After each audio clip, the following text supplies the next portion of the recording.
Hai, sahabat cerita Momo. Kalian percaya nggak bahwa orang yang paling kita cintai bisa jadi orang yang paling tega meninggalkan kita? Bayangkan, saat kamu sedang mengandung, penuh harapan akan masa depan, suamimu justru pergi dengan alasan dinas luar kota. Tapi hari demi hari berlalu, bulan berganti tahun, dan dia tak pernah kembali. Ternyata, di balik semua itu, dia menikah lagi, tanpa rasa bersalah sedikit pun. Apa yang akan kamu lakukan kalau kamu berada di posisi itu? Tinggalkan komentar ya, tulis pendapat kalian. Dan seperti biasa, jangan lupa like, dan komen nama serta kota kalian menonton dari mana.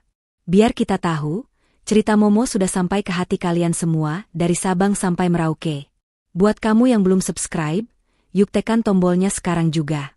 Dukung terus cerita Momo agar bisa terus menghadirkan kisah-kisah kehidupan yang menggugah hati dan menyentuh jiwa. Karena, cerita ini bukan hanya tentang pengkhianatan, tapi tentang bagaimana seorang wanita bangkit, demi anaknya, demi hidupnya, dan membuktikan, aku bisa lebih baik tanpamu. Hujan turun pelan-pelan malam itu, membasahi kaca jendela rumah kecil yang hangat di sudut perumahan sederhana. Di dalamnya, seorang wanita hamil 6 bulan sedang sibuk menyiapkan makan malam. Tangannya lincah, wajahnya cerah meski tubuhnya mulai terasa berat.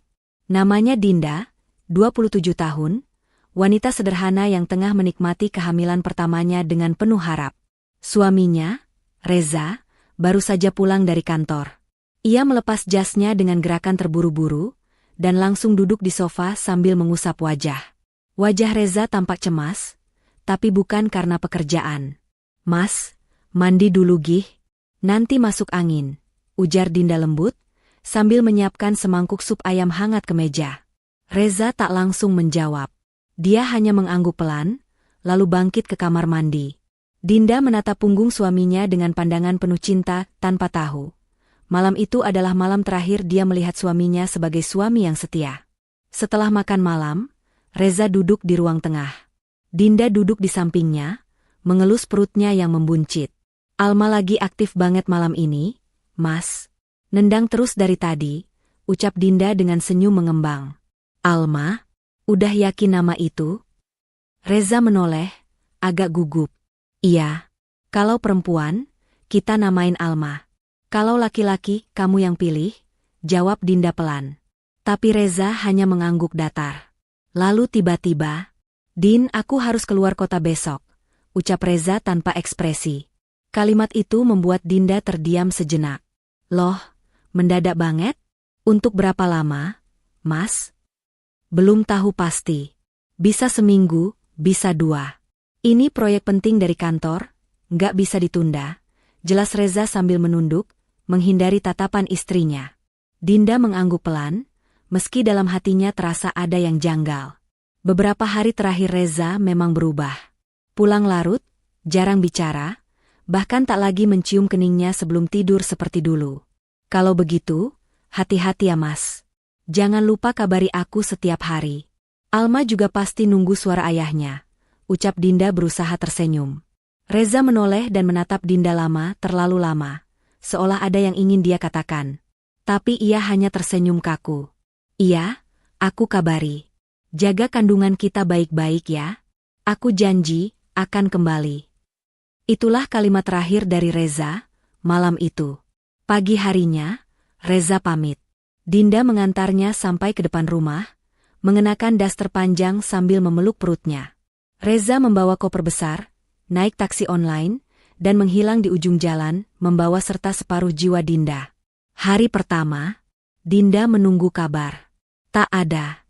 Hari kedua, ia mulai mengirim pesan. "Mas, kamu udah sampai mana? Hati-hati ya. Jangan lupa makan." Centang 1. Hari ketiga, Dinda mulai gelisah. Ia mencoba menelepon, tapi hanya masuk voicemail. Ia menghubungi kantor Reza, tapi pihak HRD hanya menjawab, "Maaf Bu, Reza sedang cuti." Cuti?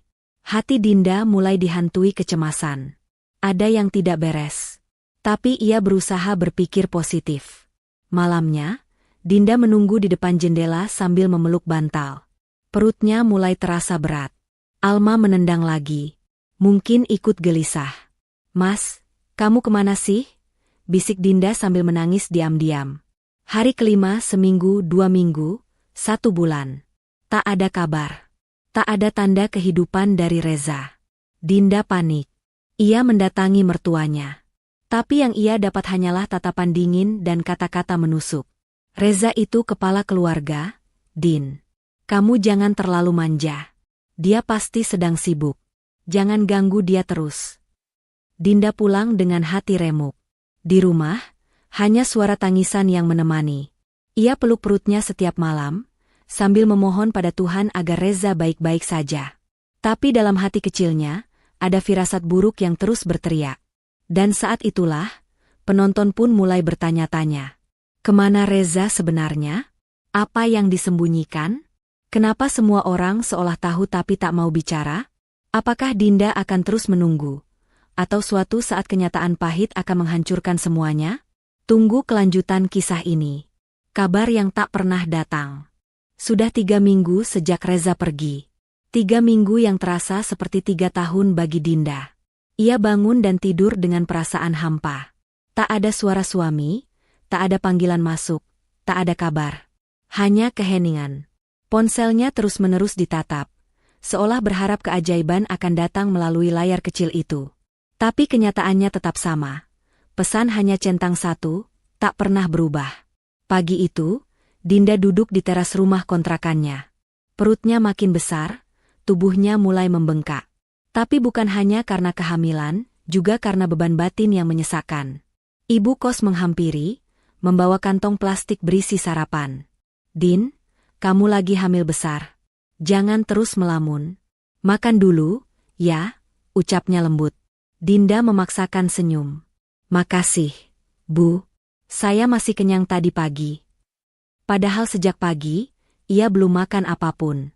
Air matanya bahkan lebih sering ditelan daripada makanan. Ibu kos menghela napas. Reza belum ngabarin juga. Dinda hanya menggeleng pelan. Tanpa kata. Ibu kos itu menatapnya penuh iba, lalu berkata lirih. Kalau kamu butuh bantuan, atau mau cerita, pintu saya selalu terbuka, ya. Jangan dipendam sendiri. Dinda hanya bisa mengangguk. Tapi begitu wanita itu pergi, ia menutup wajahnya dengan tangan dan menangis sejadi-jadinya. Mas, kamu kemana sih? Bisiknya pelan. Hari-hari berlalu. Bulan memasuki minggu keempat. Dinda mencoba menelepon kantor Reza lagi. Maaf Bu, Pak Reza tidak terdaftar dalam daftar tugas luar kota. Setahu kami, beliau sedang cuti pribadi, jawab resepsionis kantor dengan sopan. Dinda hampir menjatuhkan ponselnya. Cuti pribadi, ulang Dinda lemas. Tapi dia bilang dia dinas. Maaf, Bu. Itu yang tercatat di sistem kami. Tangan Dinda gemetar. Kepalanya berputar. Sakit, bingung, kecewa, semuanya jadi satu. Dunia seolah runtuh. Dengan sisa tenaga, ia pulang dan menghempaskan tubuhnya di kasur. Jadi kamu bohong, Mas? Kenapa? Aku salah apa? Beberapa hari kemudian, Dinda memutuskan menghubungi kakak Reza lewat pesan. Mbak, maaf ganggu. Aku cuma mau nanya, Mas Reza kemana? Ya? Dia belum pulang dan gak ada kabar. Kantor bilang dia cuti, bukan dinas. Tak dibalas. Dinda mencoba menelepon. Nada sambung. Tapi tak diangkat. Hatinya seperti dililit tali yang makin hari makin mencekik. Ia merasa semua orang mulai menghindar. Semua menutup mata. Dan yang paling menyakitkan, semua diam. Satu sore, Dinda memberanikan diri datang ke rumah mertua. Ia mengetuk pintu berkali-kali sampai akhirnya dibuka oleh ibu mertuanya. Tatapan wanita itu tajam dan tidak ramah. Ngapain kesini, Din? Tanyanya ketus. Saya cuma mau nanya, Reza di mana, Bu? Udah sebulan lebih dia nggak pulang. Kantor bilang dia cuti. Ibu mertuanya mendesah kesal. Reza itu laki-laki, Din. Dia kepala keluarga. Bisa atur hidupnya sendiri. Jangan kamu terlalu cengeng begitu. Tapi, saya lagi hamil, Bu. Dia bahkan belum tahu anak ini laki-laki atau perempuan. Suara Dinda mulai gemetar. Seketika, Sang mertua mengangkat alis dan berkata dingin. Udah deh, kamu jangan drama. Mungkin dia capek punya istri yang banyak ngeluh. Lagian kamu juga bukan siapa-siapa tanpa Reza. Dinda membeku. Lidahnya keluh. Air matanya jatuh begitu saja. Tak disangka, wanita yang selama ini ia panggil, ibu, bisa setega itu padanya. Dengan langkah berat, ia pulang ke rumah.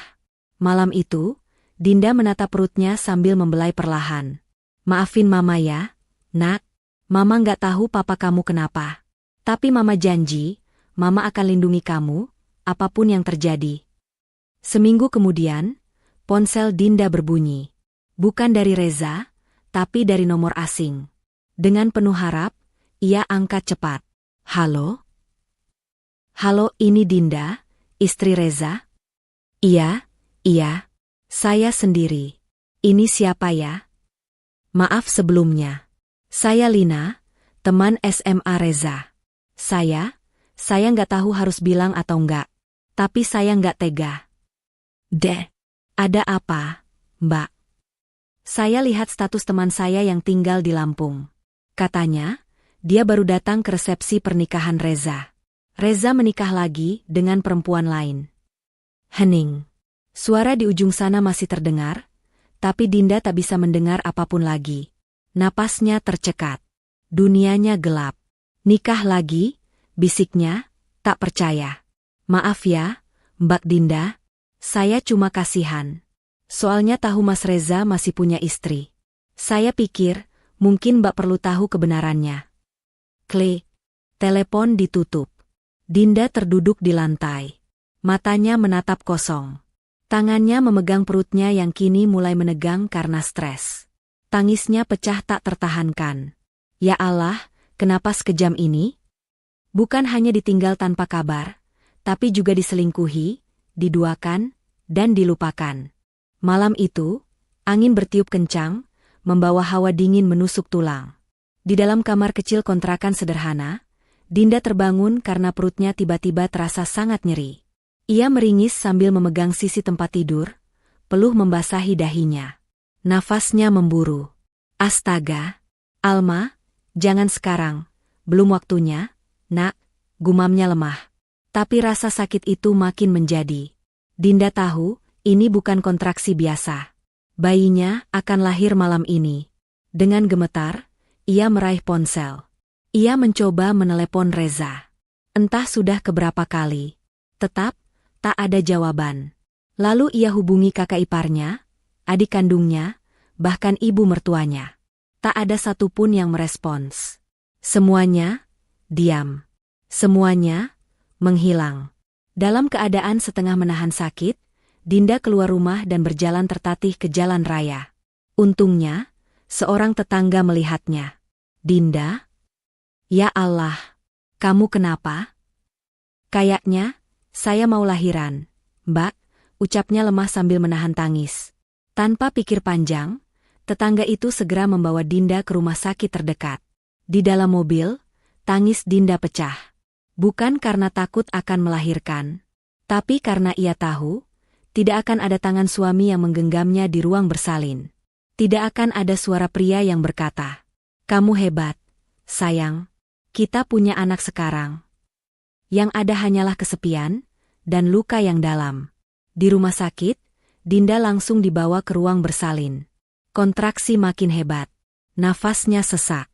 Ia mencengkeram sprei ranjang sekuat tenaga. Perawat mencoba menenangkan. Ibu jangan tegang, tarik nafas, hembuskan pelan. Dinda hanya mengangguk lemah. Saat itu, pikirannya hanya pada satu hal. Nak, kamu harus kuat ya. Kita cuma berdua sekarang. Beberapa jam kemudian, tangisan pertama bayi itu memecah malam. Selamat, Bu. Bayinya perempuan, sehat dan cantik sekali. Air mata Dinda mengalir deras. Tapi bukan karena sedih, melainkan karena ada kekuatan yang tiba-tiba mengalir dalam dirinya. Seketika, semua rasa sakit, semua pengkhianatan, semua tangis, terasa menguap saat ia menatap wajah mungil bayi yang kini ada di pelukannya. Akhirnya, kamu datang juga, nak. Mama kasih nama kamu Alma, karena kamu adalah jiwa mama sekarang. Ia mengecup kening bayi itu dengan cinta. Beberapa hari setelah persalinan, Dinda membawa Alma pulang. Tanpa sambutan. Tanpa ucapan selamat. Bahkan tak ada karangan bunga. Rumah kontrakan kecil itu menjadi saksi betapa seorang ibu harus menjadi kuat, meski jiwanya nyaris hancur. Tetangga yang membantunya sesekali datang membantu mengurus Alma. Tapi selebihnya, Dinda melakukan semuanya sendiri. Malam-malam panjang ia lewati dengan bergadang, menyusui, menenangkan tangis bayi, sambil menahan luka batin yang belum sembuh. Pernah suatu malam, Dinda menatap Alma yang sedang tidur, lalu berkata dengan suara bergetar, "Maafin Mama ya, Alma. Mama belum bisa kasih kamu kehidupan yang layak. Tapi Mama janji, mulai besok, Mama akan berjuang. Mama nggak akan lemah lagi. Mama harus kuat. Demi kamu." Bab ini ditutup dengan monolog penuh emosi.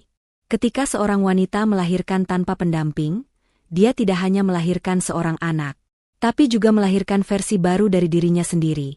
Wanita yang lebih kuat, lebih tangguh, dan siap menghadapi dunia. Apa yang akan Dinda lakukan untuk bertahan hidup dan membesarkan Alma sendirian? Bagaimana dia bangkit dari keterpurukan ini? 4 bulan telah berlalu sejak Alma lahir ke dunia. 4 bulan yang tidak mudah, penuh perjuangan, air mata, dan malam-malam tanpa tidur. Dinda kini mulai terbiasa hidup sebagai ibu tunggal. Meski lelah, ia tetap kuat. Ia menjahit kecil-kecilan, menerima pesanan kue, bahkan berjualan baju bekas secara online, semua demi Alma. Tapi, satu hal yang tak pernah ia dapatkan sejak hari Reza pergi, jawaban. Apa alasan Reza menghilang? Apa yang sebenarnya dia sembunyikan? Hari itu, saat sedang menyusui Alma di ruang tamu, ponsel Dinda berbunyi.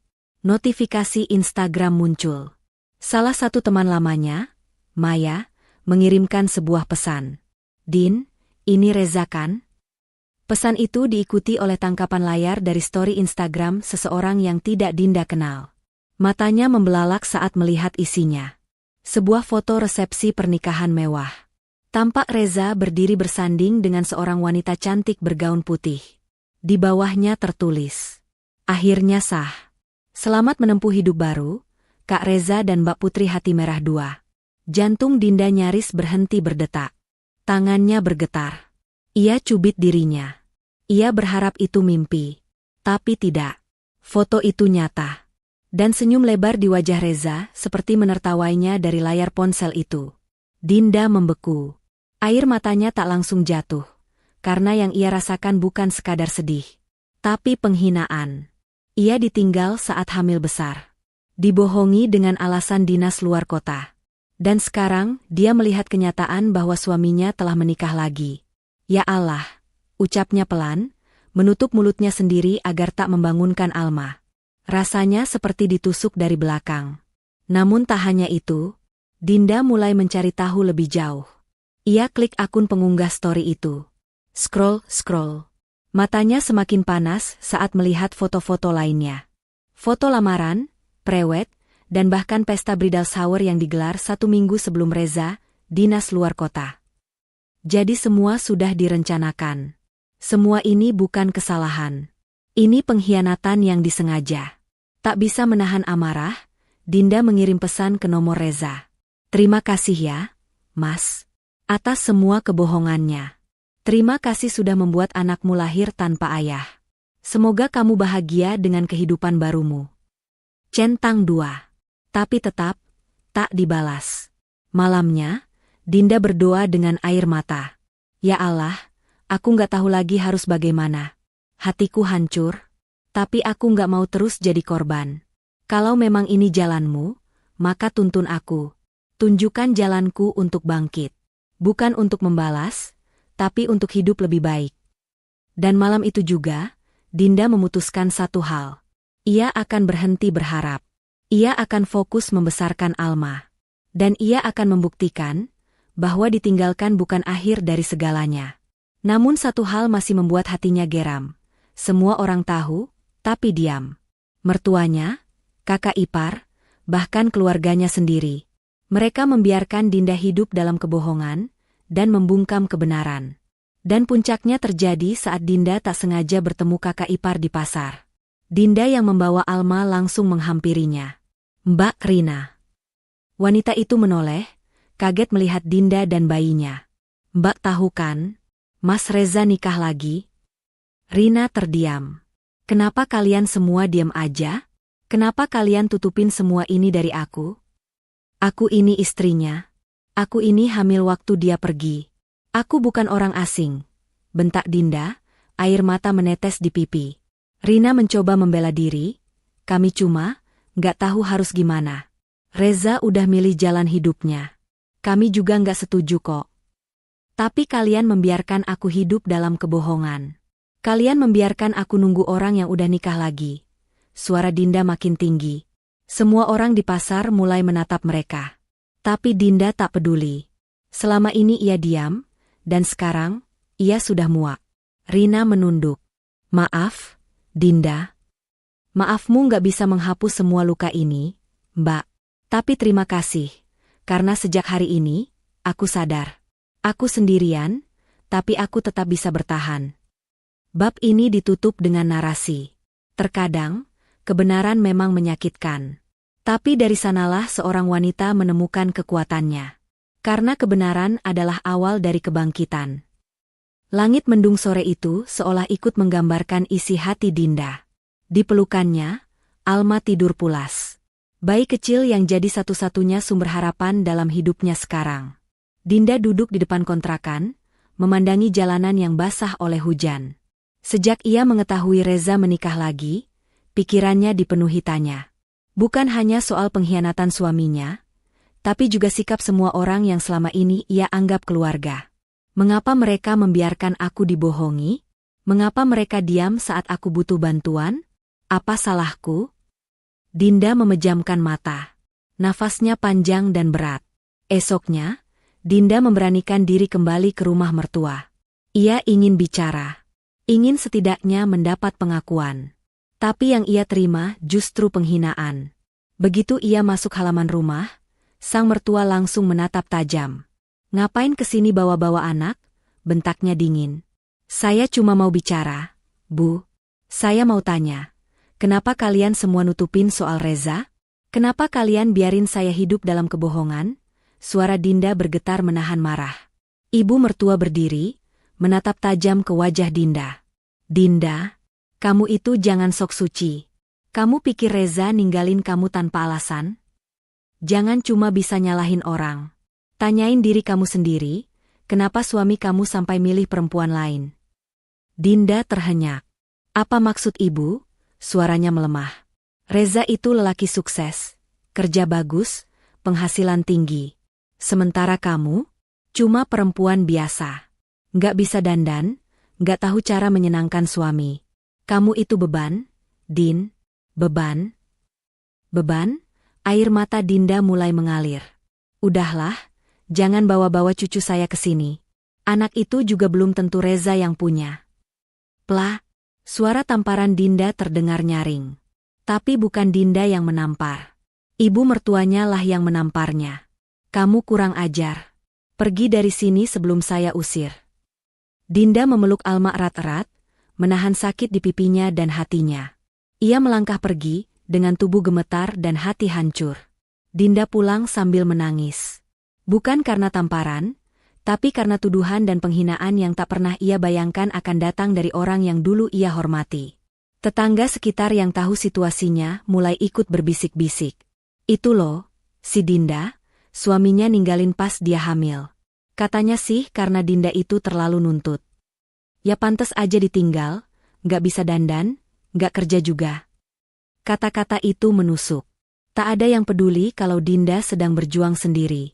Tak ada yang tahu bagaimana ia menahan lapar demi membeli susu anaknya. Tak ada yang tahu bahwa ia mencoba kuat setiap hari hanya demi tetap bisa tersenyum di depan Alma. Yang mereka tahu hanya menyalahkan. Dinda memandangi wajah Alma yang tertidur di pangkuannya. "Maafin Mama ya, Nak. Hari ini Mama dijatuhkan lagi. Tapi kamu tahu nggak? Setiap kali Mama lihat kamu, Mama ingat bahwa Mama nggak boleh nyerah." Dinda mengusap air matanya. Ia tahu, kini tak ada lagi tempat untuk bersandar. Semua orang meninggalkannya. Tapi satu hal yang tidak akan ia lakukan. Meninggalkan dirinya sendiri. Esok paginya, Dinda berdiri di depan cermin. Wajahnya pucat, matanya sembab, tubuhnya kurus. Tapi kali ini, ada satu hal berbeda. Tekad. Aku nggak mau nangis terus. Kalau dunia mau menjatuhkan aku, biar. Tapi aku nggak akan berhenti jalan. Aku harus bangkit. Aku harus kuat. Demi aku. Demi Alma. Dan hari itu, Dinda mulai mencari peluang. Ia pasang pengumuman jasa menjahit di grup-grup WhatsApp. Ia tawarkan kue buatannya ke tetangga, meski mereka suka membicarakannya. Ia mulai mengunggah barang preloved untuk dijual online. Apa saja, asal halal, asal bisa menghidupi anaknya. Bab ini ditutup dengan monolog emosional. Ketika semua orang menjauh, ketika dunia menyalahkanmu, kadang, hanya satu hal yang bisa menyelamatkanmu. Keputusan untuk tidak menyerah. Pagi itu, mentari menyelinap masuk lewat celah jendela kecil di kamar kontrakan mungil milik Dinda. Suara tangis Alma membangunkannya dari tidur yang hanya 2 jam. Matanya masih sembab, tubuhnya letih. Tapi ia bangun, seperti biasa. Karena baginya sekarang, menyerah bukan pilihan. Ia menggendong Alma sambil menyenandungkan lagu lembut, lalu mulai menyiapkan bubur kecil dengan sisa beras dan wortel yang ia punya. Sambil menunggu masakan, ia membuka buku catatannya, tempat ia menuliskan semua pesanan jahit dari tetangga-tetangga. Ada 2 pesanan baju daster dan 1 kemeja seragam sekolah. Lumayan, bisa beli susu Alma minggu ini, gumamnya sambil tersenyum tipis. Siangnya, Dinda duduk di atas lantai beralaskan tikar, menjahit manual pakai tangan karena mesin jahit warisan ibunya sudah rusak total. Jarum menari, kain disusun rapi. Alma tidur di boks bayi kecil di sudut ruangan. Tapi tiba-tiba, dus! Air hujan bocor dari langit-langit. Dinda panik. Ia buru-buru memindahkan kain dan mesin jahit manualnya. Beberapa potong bahan basah. Tapi ia tidak menangis. Tidak marah. Dia hanya berkata lirih. Ya Allah, jangan berhenti ujianku, tapi tolong, kuatkan aku. Malam harinya, ia mencoba peruntungan baru. Ia mengambil beberapa baju bekas layak pakai dari lemari, milik Reza yang dulu tertinggal. Ia foto satu-satu dan mulai berjualan online di Facebook dan marketplace lokal. Judulnya, Pakaian Preloved Pria, semua masih bagus. Harga murah, langsung DM ya. Tak lama, ada yang bertanya. Lalu ada yang tawar-menawar. Dinda tersenyum kecil. Untuk pertama kalinya sejak lama, ia merasa berguna. Beberapa minggu berlalu. Orderan jahitnya mulai stabil. Penjualan baju preloved lumayan. Bahkan beberapa pelanggan mulai repeat order. Ia bahkan mulai bikin akun TikTok sederhana tempat ia share proses menjahit manual, dan videonya mulai ramai ditonton. Komentar dari orang asing mulai berdatangan. Mbak hebat banget. Salut. Jahit manual tapi rapi banget. Aku mau order dong. Hatinya mulai hangat. Ia belum sukses, tapi ia sedang berjalan ke sana. Perlahan. Satu hari di pasar, ia membantu seorang ibu lansia yang terjatuh membawa kantong belanja. Bu, hati-hati. Sini saya bantu, kata Dinda sambil menggendong Alma dan mengangkat kantong plastik si ibu. Ibu itu tersenyum haru. Terima kasih, Nak. Saya memang sering pusing kalau terlalu lama jalan. Dinda menemani ibu itu duduk, bahkan mengantar sampai depan rumahnya. Sebelum masuk, si ibu memegang tangan Dinda dan berkata, "Kamu orang baik, Nak. Nanti, insya Allah kebaikanmu akan diganti berlipat-lipat." Dinda mengangguk sambil tersenyum. Ia tak berharap apa-apa, tapi ia percaya, Tuhan melihat. Sore itu, saat sedang menjahit, notifikasi masuk dari TikTok-nya. Salah satu video tutorial jahitannya viral. Jumlah followers naik. Orderan lewat DM makin banyak. Bahkan ada yang menawarkan kerjasama untuk produksi busana rumahan. Dinda terdiam menatap layar. Air matanya jatuh. Tapi kali ini, bukan karena kesedihan. Tapi karena perjuangannya mulai membuahkan hasil. Ia menatap Alma yang sedang tertidur. Lihat ya, Nak, ini baru permulaan. Kita belum menang. Tapi kita sedang melangkah ke sana. Bab ini ditutup dengan narasi.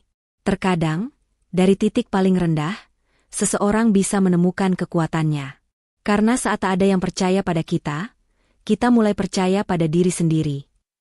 Sore itu, langit tampak redup. Dinda sedang menjemur baju sambil menggendong Alma yang baru saja sembuh dari demam. Tubuhnya lelah, matanya kurang tidur. Tapi hatinya tetap hangat. Ia tak pernah lagi berharap pada siapa-siapa, cukup pada dirinya, dan pada Tuhan. Di tengah kesibukannya, ponselnya berbunyi. Notifikasi email. Dari seseorang bernama Sinta M. Halo Mbak Dinda, saya pemilik brand fashion rumahan, Sore Luxe. Saya melihat konten Mbak di TikTok dan sangat tertarik. Kami sedang mencari tangan jahit berkualitas yang bisa kami libatkan dalam produksi batch berikutnya. Apakah Mbak bersedia bekerja sama? Kita bisa atur sistem pre-order dan sharing keuntungan. Mohon infonya ya. Terima kasih banyak. Dan semangat terus buat Mbak dan Alma. Wajah tersenyum dengan mata bahagia. Dinda membaca email itu berkali-kali. Tangannya gemetar. Matanya berkaca-kaca. Astaga, ini beneran? Gumamnya pelan. Ia langsung membalas dengan sopan dan penuh semangat. Dan keesokan harinya, Sinta langsung membalas lagi. Kali ini dengan jadwal meeting online. Di malam sebelum pertemuan itu, Dinda menata ruang kecilnya agar tampak rapi. Ia pinjam tripod dari tetangga, dan Alma ia tidurkan lebih awal. Pukul 20 tepat, pertemuan via Zoom dimulai. Di layar, muncul sosok wanita muda, elegan, tersenyum hangat. Selamat malam, Mbak Dinda. Senang akhirnya bisa ngobrol langsung. Saya suka banget hasil jahitan Mbak. Saya lihat detailnya rapi, dan saya tahu kualitas seperti ini langka. Dinda tersenyum gugup. Saya baru belajar dari pengalaman. Semua masih saya kerjakan sendiri. Itu luar biasa. Justru karena itu, saya yakin kerjasama ini bisa saling menguntungkan. Kami akan mulai produksi 100 PCS Blue Santai edisi, Mawar Senja, dan saya ingin Mbak Dinda jadi penjahit utamanya. 100 potong? Dinda nyaris tak percaya.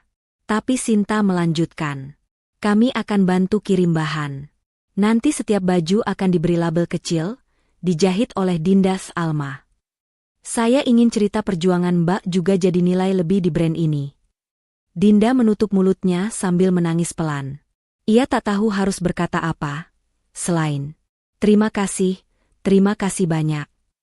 Dan malam itu, untuk pertama kalinya dalam hidupnya sejak ditinggal Reza, Dinda tidak menangis karena luka, tapi karena syukur. Hari-hari berikutnya, hidup Dinda berubah drastis. Setiap pagi, ia dijemput kurir yang mengantar bahan-bahan. Ia mulai bekerja lebih profesional. Bahkan beberapa tetangga mulai membantu menjahit, dengan sistem bagi hasil. Rumah kontrakannya mulai ramai. Dinda tak lagi sendiri. Ia menjadi pusat dari sebuah gerakan kecil, ibu-ibu mandiri yang bangkit lewat keterampilan. Nama, Dinda Alma, pun mulai dikenal. Sore Luxe semakin viral di media sosial, dan semua orang mulai bertanya, siapa sih Dinda ini? Ceritanya kok menginspirasi banget? Satu malam, Sinta mengirim pesan. Mbak Dinda, media online ingin mengangkat cerita Mbak dan Alma. Boleh saya bantu atur wawancaranya? Dinda hanya menjawab, kalau bisa membuat ibu lain percaya diri bangkit, saya siap. Dan beberapa hari kemudian, nama Dinda muncul di sebuah artikel berjudul, Dari ditinggal suami saat hamil, kini jadi inspirasi ribuan ibu lewat brand fashion sendiri. Artikel itu viral. Akun Instagramnya melonjak followers. Orderan datang dari seluruh Indonesia. Dan lebih dari itu, harga dirinya kembali utuh. Bab ini ditutup dengan narasi menggugah. Kadang keajaiban datang bukan dalam bentuk yang kita minta, tapi dalam bentuk yang kita butuhkan. Dan bagi Dinda, keajaiban itu bernama Alma, dan kesempatan kedua untuk hidup lebih baik. Sudah hampir setahun sejak nama Dinda Alma dikenal publik. Ia kini bukan hanya menjahit untuk satu brand, tapi sudah membuka workshop kecil di gang rumah kontrakannya. Ibu-ibu sekitar yang dulunya meremehkannya, kini ikut bekerja bersamanya. Alma tumbuh sehat dan ceria, dan Dinda, Kini jadi sosok ibu kuat yang dihormati banyak orang. Hidupnya sudah berubah. Ia tak lagi memikirkan siapa yang telah meninggalkannya. Hingga suatu sore, Dinda? Sebuah suara asing tapi familiar terdengar di belakang saat ia baru saja pulang dari pengiriman paket. Dinda menoleh, dan jantungnya berhenti sesaat. Di depan pagar berdiri Reza. Lebih kurus. Wajahnya kusam. Matanya sembab. Tapi jelas, itu Reza. Pria yang dulu menghilang tanpa kabar, menikah diam-diam, dan menelantarkan Dinda saat hamil besar. Dinda membeku. Ia menatap pria itu tanpa ekspresi.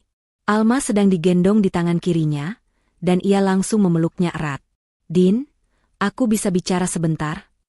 Suara Reza pelan, nyaris seperti bisikan. Dinda tidak langsung menjawab. Ia membuka pagar, berdiri tegak, dan berkata dengan nada dingin. "Ngapain kamu kesini?" Reza tertunduk. Aku salah. Aku nyesel.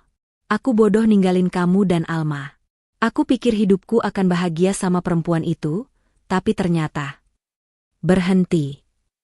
Dinda mengangkat tangan, matanya menatap tajam. "Kamu pikir aku butuh dengar itu semua? Kamu pikir dengan datang dan bilang, 'Aku nyesel,' semua luka bisa hilang?" Reza menggigit bibirnya. "Aku cuma mau minta kesempatan ketemu Alma. Alma nggak kenal kamu. Dia tumbuh tanpa kamu. Saat aku melahirkan, kamu nggak ada. Saat dia sakit, kamu nggak ada. Saat aku hampir kelaparan, kamu juga nggak ada." Suara Dinda mulai bergetar. Tapi bukan karena lemah, karena menahan amarah yang selama ini dikubur. "Dinda, tolong. Aku tahu aku nggak pantas. Tapi sekarang aku sendiri. Istriku ninggalin aku. Aku nggak punya siapa-siapa. Dan kamu pikir aku dan Alma jadi solusi hidup kamu? Astaga, Reza." Dinda tertawa lirih, getir. "Selama ini aku bangkit tanpa kamu. Justru karena kamu pergi, aku jadi orang yang lebih kuat. Dan sekarang kamu mau datang seenaknya." Reza berlutut. "Sekali aja, Din, aku cuma pengen peluk Alma." Alma, yang sejak tadi diam, menatap pria itu dengan bingung. Anak itu hanya bergumam kecil, lalu menyembunyikan wajahnya di leher Dinda. Dinda menunduk, mencium kepala Alma, lalu menjawab, "Maaf. Tapi pelukan pertama Alma, bukan untuk laki-laki yang memilih pergi." Reza hanya bisa terdiam. Matanya berkaca-kaca. Namun Dinda tak bergeming. Ia menutup pagar perlahan, lalu berkata, "Mulailah hidup baru. Tapi jangan ganggu hidup kami yang sudah tenang tanpa kamu." Dan ia masuk ke dalam, meninggalkan Reza yang terduduk di pinggir jalan. Di dalam rumah, Dinda menangis pelan sambil memeluk Alma. Bukan karena sedih, tapi karena lega. Lega akhirnya bisa mengatakan semua. Lega karena tak lagi terguncang. Lega karena dia tahu, dirinya sekarang sudah tak bisa diguncang oleh orang yang pernah menghancurkannya. Keesokan harinya, postingan akun Sore Luxe membagikan foto Dinda bersama Alma, dengan caption, "Setahun lalu ia ditinggal saat hamil. Hari ini ia jadi simbol kekuatan dan harapan. Bukan karena dia tidak pernah jatuh, tapi karena dia tak pernah berhenti bangkit." Postingan itu viral. Komentar dari ribuan ibu di seluruh Indonesia memenuhi kolom. "Aku pernah di posisi Mbak Dinda. Tapi sekarang aku juga mulai jualan. Terima kasih Dindas Alma, kalian jadi inspirasiku untuk bangkit. Luar biasa. Sukses bukan untuk balas dendam, tapi bukti kita mampu." Bab ini ditutup dengan narasi penuh makna.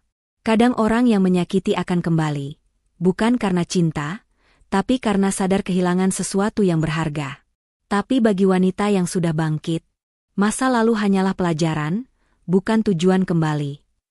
Beberapa minggu berlalu sejak Reza datang membawa wajah penuh penyesalan. Dinda tetap seperti biasa, membesarkan Alma dengan kasih sayang, bekerja siang malam, dan menjaga mimpinya tetap menyala. Kini, rumah kontrakan mungil itu sudah berubah menjadi workshop mini yang ramai setiap harinya. Di sudut ada mesin jahit baru, donasi dari salah satu brand besar yang tersentuh oleh kisah Dinda. Di sisi lain, ada rak-rak penuh kain cantik, hasil kerjasama dengan supplier lokal. Tapi yang paling mengharukan adalah dinding penuh surat ucapan terima kasih dari pelanggan. Mbak Dinda, bajunya bikin aku percaya diri lagi. Terima kasih Mbak, semangatmu menular. Anakku suka banget baju dari Dinda O Alma, nyaman dan cantik. Suatu pagi, Dinda menerima undangan tak biasa. Sebuah acara penghargaan dari komunitas wanita pejuang UMKM. Di sana, akan hadir para tokoh penting, pengusaha sukses, hingga media nasional.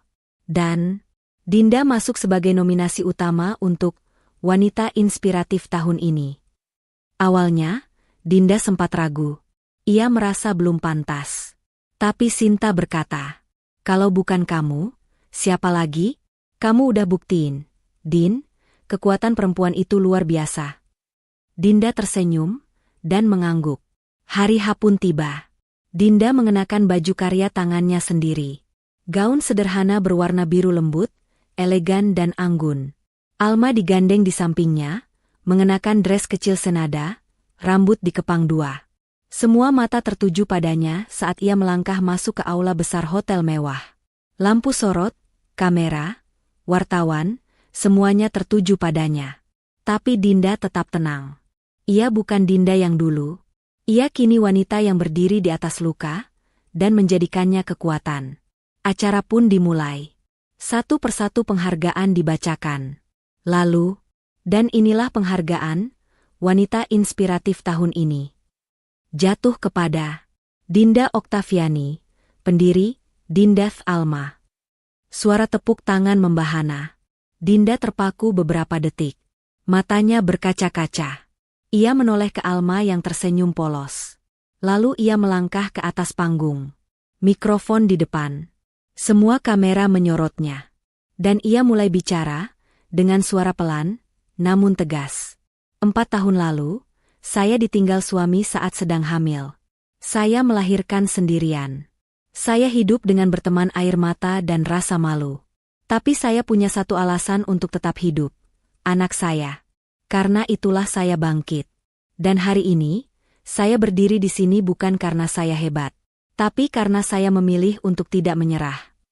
Seluruh ruangan hening, lalu berdiri. Standing ovation.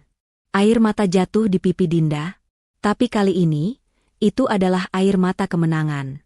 Setelah acara, banyak media meminta wawancara. Salah satu wartawan bertanya, "Apa pesan Mbak Dinda untuk wanita yang sedang berada di titik terendah?" Dinda menjawab sambil menggendong Alma. "Jangan tunggu diselamatkan. Bangkitlah karena kamu tahu, anakmu butuh kamu. Dan karena kamu pantas bahagia, meski tanpa siapa-siapa." Sore itu, Dinda pulang sambil menggandeng Alma. Ia berjalan melewati gang kecil rumah kontrakannya yang kini jadi tempat banyak ibu bekerja. Semua menyapa hangat. "Selamat ya, Mbak Dinda. Kami bangga punya tetangga seperti kamu. Sukses selalu, Dindas Alma." Dinda hanya membalas dengan senyum penuh syukur. Tiba-tiba Alma bertanya pelan, "Mama, kita udah menang ya?" Dinda menunduk, mencium kening anak itu, dan menjawab, "Belum, Nak, tapi kita sudah sangat dekat." Bab ini ditutup dengan narasi epik. Kemenangan sejati bukan soal piala atau panggung, tapi tentang bisa bangkit dari luka, dan membuktikan bahwa dirimu layak untuk bahagia, dihargai, dan dicintai, bahkan oleh dunia. Sudah sebulan sejak Dinda meraih penghargaan sebagai Wanita Inspiratif Nasional. Ia kini bukan hanya pemilik Dindas Alma, tapi juga pembicara tamu di berbagai seminar kewirausahaan perempuan. Namanya masuk majalah, masuk berita, bahkan undangan ke talk show nasional pun berdatangan. Namun di tengah semua kemegahan itu, satu pesan muncul di DM Instagramnya. Dari akun lama yang tak asing. Reza_Ramadan. "Din, aku minta waktu. Aku ingin bicara. Untuk terakhir kalinya." Dinda menatap pesan itu lama. Ia tidak langsung membalas. Ia bukan lagi Dinda yang dulu, yang akan gemetar atau menangis. Kini, ia bisa memilih, dan ia memilih untuk mengakhiri semuanya dengan cara yang paling bermartabat. Hari Sabtu siang, Dinda duduk di sebuah kafe sederhana. Ia datang bukan karena ingin, tapi karena tahu, penutup harus jelas. Tak lama, Reza datang. Penampilannya lusuh, wajahnya penuh beban hidup. Dia duduk dengan kepala tertunduk. "Terima kasih sudah mau ketemu," katanya pelan. Dinda hanya menatapnya tanpa ekspresi. "Apa yang kamu mau, Reza?" Aku nyesel. Aku kehilangan segalanya. Perempuan itu pergi, keluargaku menjauh. Bisnis hancur. Dan waktu lihat kamu sukses, aku sadar, aku ninggalin permata paling berharga dalam hidupku." Dinda menghela napas pelan. "Kenapa kamu pikir aku peduli?" Reza menatap Dinda. "Din, aku minta maaf. Aku ingin kita mulai dari awal. Aku ingin jadi ayah buat Alma." Suasana kafe sunyi. Dinda menunduk sejenak. Lalu perlahan, menatap Reza, dengan tatapan yang penuh kekuatan. "Reza, waktu kamu tinggalkan aku saat hamil, aku menunggu. Saat aku melahirkan, aku berharap kamu datang. Saat aku bekerja siang malam demi nyusuin Alma, aku masih percaya kamu akan pulang. Tapi kamu memilih orang lain. Kamu menikah, dan lupakan aku." Reza mencoba menyela, "Tapi aku..." SSSH. Dinda mengangkat tangannya, menghentikan. "Aku bukan Dinda yang dulu. Aku tidak butuh kamu untuk merasa lengkap. Aku dan Alma baik-baik saja tanpa kamu. Dan aku akan terus berjalan ke depan. Tanpa kamu." Reza menggenggam meja, air matanya jatuh. "Aku rela mulai dari nol, Din, asal kamu kasih kesempatan." Dinda tersenyum. Tapi senyumnya dingin dan anggun. "Kesempatan itu sudah lama kamu buang. Dan maaf, aku tidak menjual harga diriku, hanya demi nostalgia yang kamu rusak sendiri." Ia berdiri, mengambil tasnya. Sebelum pergi, ia berkata, "Kalau kamu mau berubah, lakukan untuk dirimu sendiri. Tapi jangan pernah berharap bisa kembali ke hidup yang dulu kamu tinggalkan." Dan dengan langkah mantap, Dinda meninggalkan Reza, yang kini menangis tanpa suara. Hanya bisa memandangi sosok wanita yang dulu ia anggap lemah, kini jadi wanita luar biasa yang bahkan ia tak layak gapai. Beberapa minggu kemudian, Dinda berdiri di depan sebuah gedung baru. Plang besar terpampang. "Rumah karya Dindas Alma, workshop sekolah jahit untuk ibu mandiri." Ia meresmikan tempat itu bersama Alma dan para ibu yang dulu berjuang bersamanya. Ada senyum. Ada tawa. Ada air mata haru. "Tempat ini bukan hanya untuk saya," ucap Dinda dalam sambutannya, "tapi untuk semua perempuan yang pernah diremehkan, ditinggalkan, dan dianggap tak berharga. Kita bukan korban. Kita adalah pejuang." Cerita diakhiri dengan narasi yang mengguncang hati. Ketika kamu tak dihargai, bukan berarti kamu tak berharga. Ketika kamu ditinggal, bukan berarti kamu gagal. Kadang, Tuhan membiarkan seseorang meninggalkanmu, agar kamu belajar berdiri dengan kaki sendiri. Karena harga diri, tak pernah pantas untuk ditawar. Kalau kamu pernah disakiti, diremehkan, ditinggalkan dalam keadaan tak berdaya, ingatlah, seperti Dinda, kamu juga bisa bangkit. Jangan tunggu orang lain berubah. Berubahlah karena kamu dan masa depanmu pantas untuk bahagia. Dan jangan pernah jual murah harga dirimu, hanya demi orang yang tidak tahu cara menghargaimu. Kisah Dinda adalah bukti bahwa luka bisa menjadi kekuatan, dan perempuan bisa berdiri sendiri tanpa bergantung pada siapa-siapa. Kalau kamu suka dengan cerita ini, jangan lupa klik like untuk dukung kami. Komen di bawah, nama kamu, kota tempat kamu nonton. Subscribe dan aktifkan lonceng supaya nggak ketinggalan cerita lainnya. Karena setiap harinya akan ada cerita yang menyentuh hati, membuka mata, dan bikin kamu berkata, "Aku juga bisa bangkit." Sampai ketemu di cerita inspiratif lainnya, hanya di Cerita Momo. Tempat di mana luka menjadi kekuatan, dan kenyataan menjadi inspirasi.